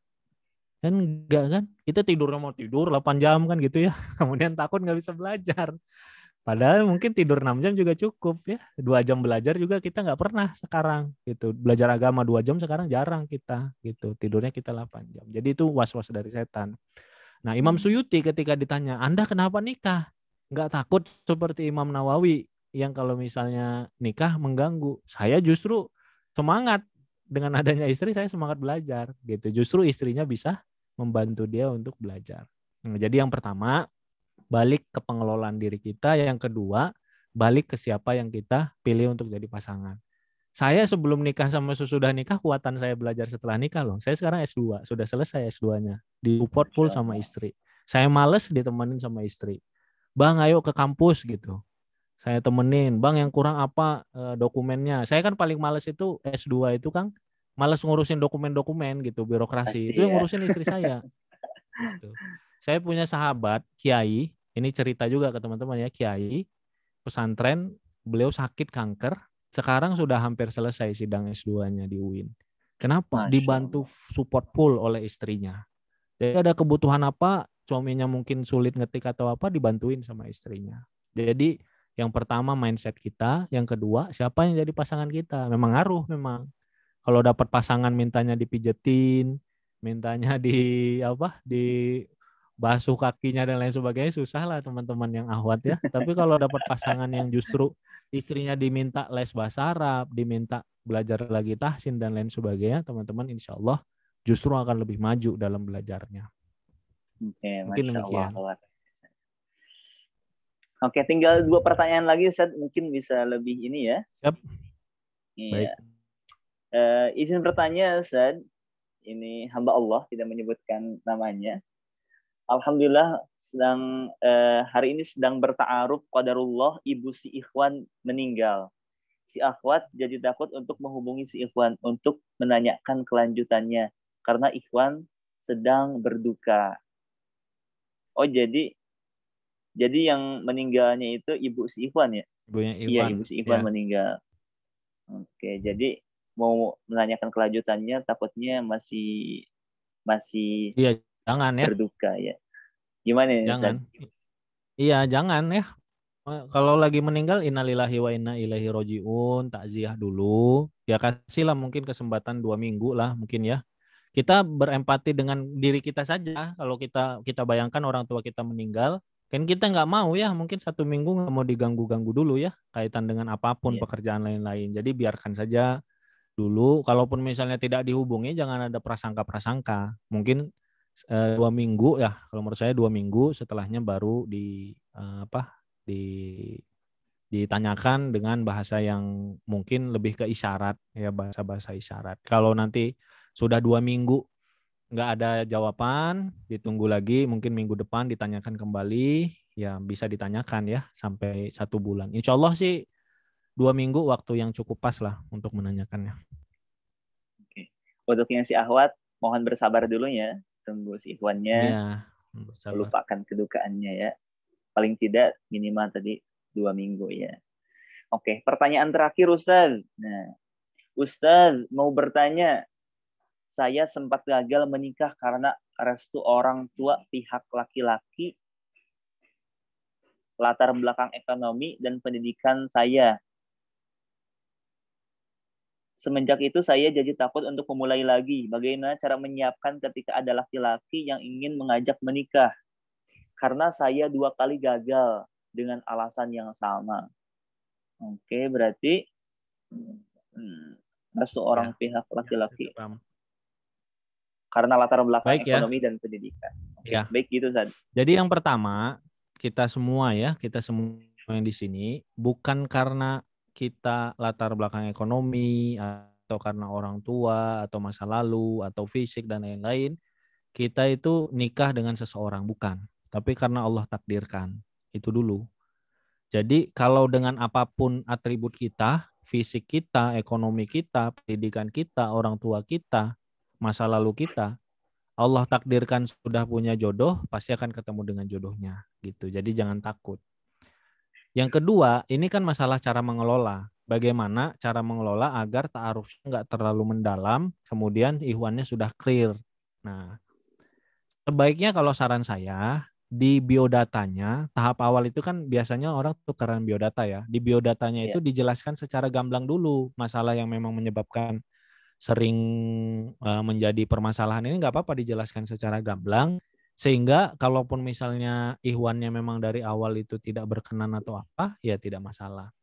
Tapi jangan kita merasa karena masalah ini kemudian saya nggak akan ketemu jodoh. Enggak. Karena mohon maaf, orang yang buta saja punya jodoh. Orang yang nggak ketahuan jelas orang tuanya saja punya jodoh. Orang yang orang tuanya berpisah punya jodoh. Orang yang fakir miskin punya jodoh. Jadi sebenarnya jangan takut kita nggak punya jodoh karena beberapa kali ditolak di urusan yang sama. Bukan karena itu kita akan punya jodoh atau tidak. Demikian, Mas Fajar. Ya. Masya Allah, luar biasa ya dari rangkaian beberapa pertanyaan. Tapi kayaknya kebanyakan memang tadi Ustadz mungkin karena ininya ya, studinya sudah dari 2014 terkait dengan insecure. Emang ini pertanyaan-pertanyaan juga mengarah ke insecure ya Ustadz. Terkait dengan tadi ya, insecure terkait ekonomi, terkait dengan usia, dengan tekan yang lainnya yang sudah dijabarkan, ini benar-benar berarti insecure. Mungkin satu tips untuk caranya kita mengurangi insecure mungkin Ustaz. Rangkumannya Ustaz. Boleh Ustaz? Silakan.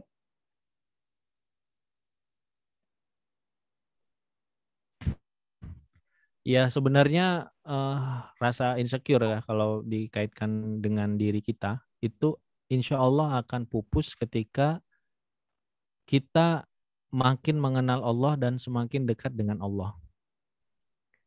Kalau kita makin kenal Allah, kita makin dekat dengan Allah, kita akan tahu bahwa diri kita boleh lemah. Tapi kita punya Tuhan Allah yang maha kuat. Kita boleh tahu mungkin dalam urusan jodoh sepertinya nggak ada yang mau sama saya.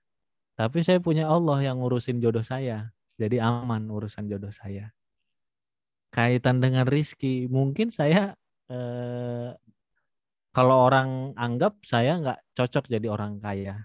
Tapi saya punya Allah yang maha kaya yang memudahkan rizki saya. Jadi kalau kita kenal dengan Allah, kalau kita dekat dengan Allah, dan kalau kita bisa fokus mencari ridho dan pertolongan Allah, insya Allah rasa insecure tersebut akan bisa kita hadapi dengan baik. Mungkin demikian, Mas Fajar. Masya Allah, luar biasa. Alhamdulillahirrahmanirrahim ya.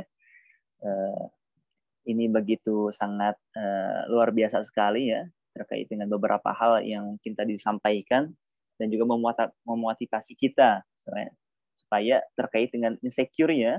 Jadi jangan banyak insecure lah terkait dengan beberapa hal yang menjadikan salah satu hal yang biasa ya.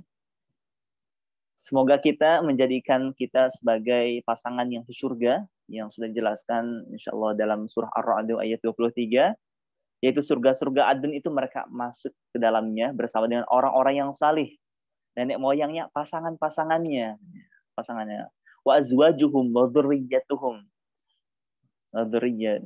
Teman-teman semua, luar biasa. Jazakallah khairan Ustaz atas kesempatannya berbagi ilmunya. Semoga ini menjadi suatu wasilah kita sebagai innallaha la yughayyiru biqaumin ya, sebagai mengubah keadaan suatu kaum sebelum mereka mengubah keadaan yang pada diri mereka sendiri. Oke, Ustadz minta statementnya, lalu statement terakhirnya terkait dengan kita ketika badai datang saat menjemputmu. Minta statementnya untuk kita absen untuk kita. Oke, silakan Ustadz.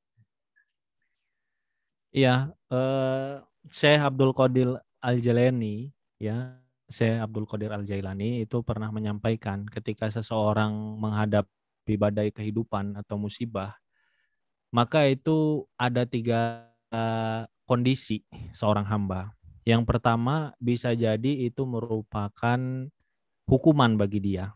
Ya, jadi badai itu bisa jadi hukuman bagi kita. Ada tandanya. Tandanya adalah ketika dia jauh dari Allah. Yang kedua, bisa jadi penggugur dosa badai ini. Ada juga tandanya. Tandanya adalah ketika justru dia bertobat dan memohon ampun kepada Allah. Dan yang ketiga, ini yang kita harapkan, justru badai ujian itu menjadi sarana semakin dekat dan meningkatnya derajat di sisi Allah. Tandanya adalah ketika seseorang ditempa atau diterpa badai, diterpa musibah atau ujian, dia semakin dekat dengan Allah dan semakin berbaik sangka kepada Allah. Jadi teman-teman, kita dalam proses menuju pernikahan bisa jadi ada badai, bisa jadi ada ujian. Tapi pastikan kita memilih yang ketiga. Kita semakin mendekat kepada Allah dan tetap menjaga baik sangka kepada Allah. Sehingga ujian itu menyebabkan kita terangkat derajatnya dan kita semakin dekat kepada Allah Subhanahu wa taala. Demikian Mas Insya Fajar Allah, dan luar teman-teman, mohon biasa maaf kalau ada sekali ya. kekurangan. Oke, baik. Saya ingat sekali perkataan Ali bin Abi Thalib terkait dengan aku meminta sesuatu kepada Allah, jika Allah memberinya kepadaku, aku sangat gembira sekali. Namun jika Allah tidak memberinya padaku, aku akan gembira 10 kali lipat. Sebab yang pertama itu adalah pilihanku, sedangkan yang kedua itu adalah pilihan Allah. Jazakallah khairan Ustaz atas segala ilmunya yang telah disampaikan. Semoga bermanfaat bagi kami dan juga semoga Allah mudahkan segala ikhtiar kami untuk menjalankan sunnah Rasulullah SAW. Izin Ustaz untuk teman-teman semua juga silakan membuka kameranya. Kita akhir sesi ini kita akan berfoto. Oke, silakan bagi teman-teman semua dan juga bagi tim panitia silakan untuk mempersiapkan kesiapannya. Oke, teman-teman semua silakan dibuka kameranya. Kita akan sesi foto. Silakan untuk panitia. Kak siapa? Ya, sebentar Operator ya. Oke, silakan. Diatur ya. 1, 2, 3-nya. Takutnya selfie-nya nggak pas. Sebentar. Oke, silakan. Kak Mardianti tolong di spotlight MC-nya tolong dilepas ya. Biar kelihatan semua. Dah, yuk. Oke teman-teman udah buka semua ya. Hitungan ketiga ya teman-teman. 1, 2, 3. 1 kali lagi. 1, 2. Sebentar.